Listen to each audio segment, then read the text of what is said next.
নমস্কার দর্শক বন্ধুরা, ইমেজ বেঙ্গল হেলথ কেয়ার অনুষ্ঠানে আপনাদের সকলকে স্বাগত। আজকে আপনাদের অনুরোধে আমাদের কমেন্ট বক্সে আসা একটি টপিক, যেটা আপনারাই বলেছিলেন যে এই বিষয় নিয়ে কথা বলতে, সেটি হচ্ছে এন্ডোমেট্রিওসিস এবং বাল্কি ইউটেরাস। এটা নিয়ে আপনারা প্রশ্ন করেছিলেন, জানতে চেয়েছিলেন। তো অবশ্যই আমি সবসময় আপনাদেরকে বলি যে কমেন্ট বক্সে আপনারা লিখে জানান। তো আপনাদের অনুরোধেই আজকে আমরা এই বিশেষ প্রতিবেদন রাখছি, আর তার জন্য আমরা এসেছি মণিপাল হসপিটাল মুকুন্দপুরে, এবং আমরা আমাদের মধ্যে পেয়েছি কনসালটেন্ট গাইনোকোলজিস্ট ডাক্তার সঞ্চিলা তালুকদারকে। বাল্কি ইউট্রাস নিয়ে আমি প্রথমে বলছি। বাল্কি ইউট্রাস হচ্ছে ইউট্রাসের সাইজটা বড়। এবার সেটা আলট্রাসাউন্ড করেই বোঝা যায়, এক নম্বর। আরেকটা বোঝা যায় যদি কোনো প্রবলেম নিয়ে কোনো গাইনোকোলজিস্টের কাছে কোনো মহিলা যান, তখন গাইনোকোলজিস্ট তাকে ক্লিনিক্যালি এক্সামিন করে, এবং তখন আরেকটা মেথড যে ডিটেক্ট করা যায় যে বাল্কি আছে কি না। খুব ওভারওয়েট পেশেন্ট থাকলে সেটা কখনোই ডাক্তার বুঝতে পারে না, কারণ এত ফ্যাট লেয়ার থাকে, বোঝা যায় না এক্সামিনেশনে। তখন ইন্টারনাল আলট্রাসাউন্ড দিয়েই অ্যাকচুয়াল ইউট্রাসের সাইজটা, জরায়ুর সাইজটা বোঝা যায়। এবার যখন একবার বাল্কি ইউট্রাস ডায়াগনোস হলো, ধরুন একটা পেশেন্ট বা মহিলা, তার বেশি ব্লিডিং হচ্ছে, পেটে ব্যথা হচ্ছে, তখন যখন আলট্রাসাউন্ড হয় বা হাত দিয়ে দেখে যখন ক্লিনিক্যালি এক্সামিন করে ডাক্তার বোঝে যে জরায়ুটা বড়, তখন আমরা রেসপেক্টিভ ট্রিটমেন্ট দিই। এবার কি কজ পাওয়া যাচ্ছে তার উপর। যদি কারোর শুধু বাল্কি ইউট্রাস থাকে এবং শুধু ব্যথা হয়, তখন আমরা পিরিয়ডের সময় শুধু একটু ব্যথার ওষুধ দিই। ব্যথার ওষুধ দিয়ে যদি কিছু কাজ না হয়, তখন হরমোনাল ট্রিটমেন্ট করা হয়। কিন্তু সবার আগে আমরা সবসময় মোটিভেট করি to do yoga exercise that can help as well. Next আরেকটা কারণ হতে পারে, কারোর বেশি ব্লিডিং হচ্ছে, তখন এলো ডাক্তারের কাছে, গাইনোকোলজিস্টের কাছে, এবং তখন দেখলো যে ইউট্রাসটা বাল্কি। কী কারণে বাল্কি সেটা খোঁজার চেষ্টা করি, যে এটা কিছু পাওয়া যাচ্ছে না জরায়ুতে আলট্রাসাউন্ডে, সেই জন্য বাল্কি, না কোনো টিউমার আছে। এবার টিউমার পাওয়া গেলে সেই অনুযায়ী চিকিৎসা হয়, সেই ধরনেই তার হরমোনাল ট্রিটমেন্ট করা হয়। আর যদি কোনো টিউমার কিছুই না পাওয়া যায়, শুধু বড় ইউট্রাস অথচ তার হেভি ব্লিডিং হচ্ছে, তখন আমরা আরেকভাবে চিকিৎসা করি। সেটাও কখনো কখনো হরমোনাল ট্রিটমেন্ট, কখনো কখনো পিরিয়ডের সময় শুধু ব্লিডিংটাকে কম করার ওষুধ দিয়ে। এরপরে হচ্ছে যে বাল্কি ইউট্রাসের জন্যে ফার্টিলিটি ইস্যু হতে পারে, কিন্তু আমাদের দেশে এখন ট্রেন্ড হচ্ছে মহিলারা মোর কেরিয়ার ফোকাসড, চাকরি করছে, সেটা করতে করতে বিফোর 30 যারা চাকরি বাকরি করে, খুব কম জনেরই চাইল্ড বিয়ার করে, মোস্ট আর ওভার 30। তো সেই জন্যে এগুলো আমরা আরও বেশি দেখতে পাচ্ছি আরও। তো বলে child bearing should be ideally before 30 years হলেই you become geriatric age group basically for being a mother.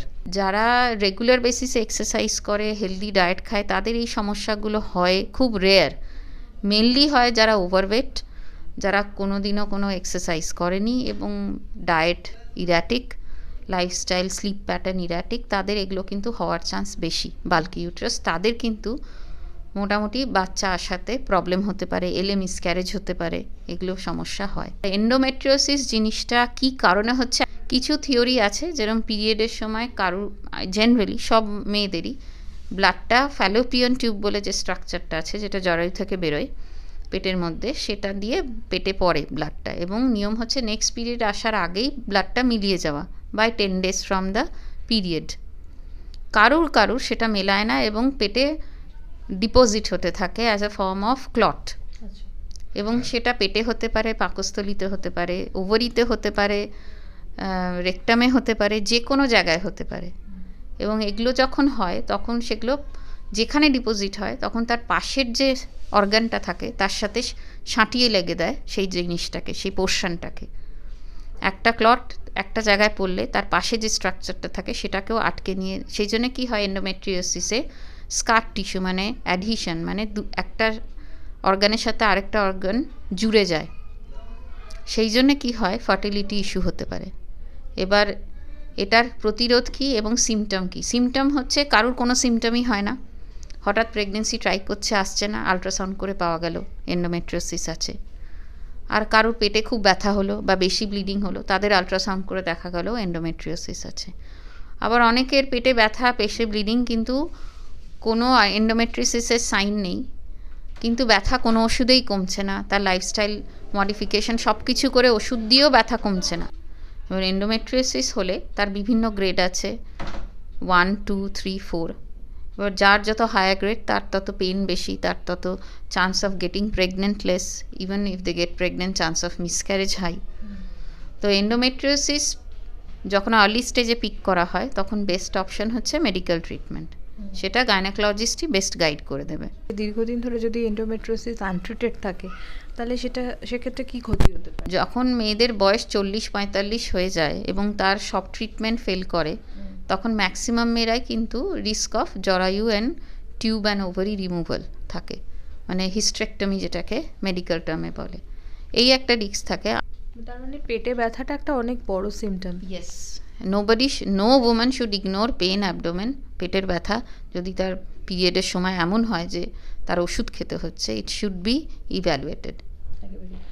Ma'am, এই যে পেটে ব্যথা, এটাতে তলপেটের যে চত্বরটা সেখানেই কি ব্যথা হয়, না ব্যথাটা আর অন্যান্য কোনো জায়গায় মুভ করে? হ্যাঁ, এটা স্টার্ট হয় তলপেটে, সেটা পেছনেও যেতে পারে, কিডনি রিজিয়নে, পিঠেও যেতে পারে, পটি করার সময় ব্যথা হতে পারে, সেক্স করার সময় ব্যথা হতে পারে।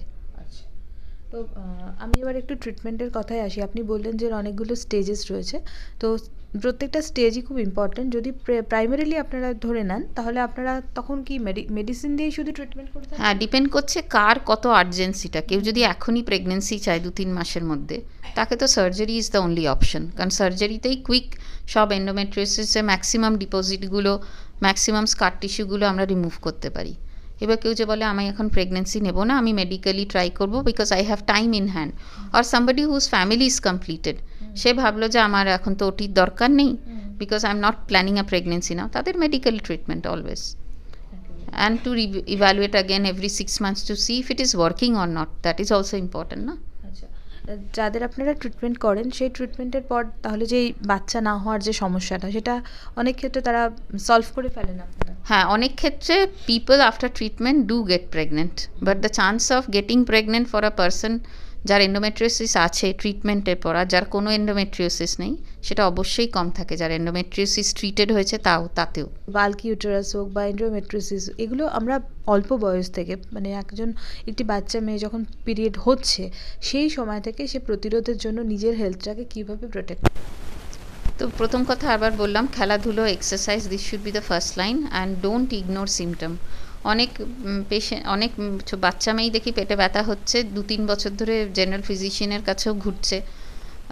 প্রথম 1-2 মাস হয়তো গেলে বলবে 1-2 বার যে কিছু না, ছোটো বাচ্চা বয়সে এরকম পেটের ব্যথা হয়, কিন্তু একটা ultrasound is always necessary to know whether what's happening, why the pain is so severe. এবং আলট্রাসাউন্ডে যদি কিছু নাও ধরা পড়ে, দেন ইট ইজ রিঅ্যাসিওরিং যে ওর পেটে আপাতত কোনো এমন কিছু নেই যার জন্যে, মানে এন্ডোমেট্রিওসিস টাইপের কিছু নেই যার জন্য এই সমস্যা হচ্ছে। কিন্তু এভরি ইয়ার রিপিট করতে হবে আলট্রাসাউন্ড। একবার করলাম 5 বছর পর, তারপর প্রচণ্ড পেটে ব্যথা হলো তখন করলাম, that is not the way to go. Bulky ইউটেরাসের সঙ্গে এন্ডোমেট্রিওসিসের যে সমস্যা, সেটা কি কমন? অনেকে, হ্যাঁ, মানে কম্বাইন ওয়েতে থাকতেও পারে, নাও থাকতে পারে। মানে থাকবেই এরকম কোনো? না না না। এবার বাল্কি ইউটেরাস যেটা আপনি বললেন যে সেটা প্রোটেক্ট করার জন্য, সেটার জন্য আমরা কি করতে পারি? ওভারওয়েট না হওয়া, এগুলো তো আগেও বললাম আপনাকে। কিন্তু অ্যাজ সাচ কারোর যদি নিজের বডি থেকেই নেচার থাকে হরমোনাল ইমব্যালেন্সে যে ইউট্রাসের সাইজটা বাড়িয়ে দেব, কিছু করার থাকে না। ইনস্পাইট অফ লাইফস্টাইল মডিফিকেশন অনেক মেয়েরাই আছে যাদের ইউট্রাস সাইজে বাড়তে থাকে।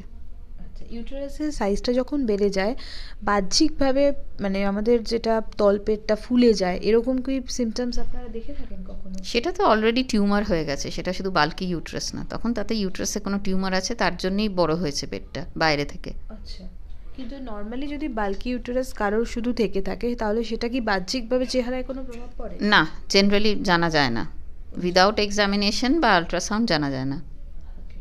থ্যাংক ইউ, আমরা অনেক কিছু জানলাম বাল্কি ইউটেরাস আর এন্ডোমেট্রিওসিস ব্যাপারে। আশা করি পেটে ব্যথা একটা অত্যন্ত গুরুত্বপূর্ণ সিমটম। তো যে সমস্ত মেয়েরা বা মহিলারা এই পেটে ব্যথা সমস্যায় ভুগছেন, তো অবশ্যই তারা সতর্ক হবেন, কারণ এই অসুখটা কিন্তু যথেষ্ট ইম্পর্ট্যান্টভাবে আমাদেরকে প্রতিকার এবং প্রতিরোধ করা অত্যন্ত দরকার। ম্যাডামকে ধন্যবাদ আমাদের এই অনুষ্ঠানে আসার জন্য। নমস্কার।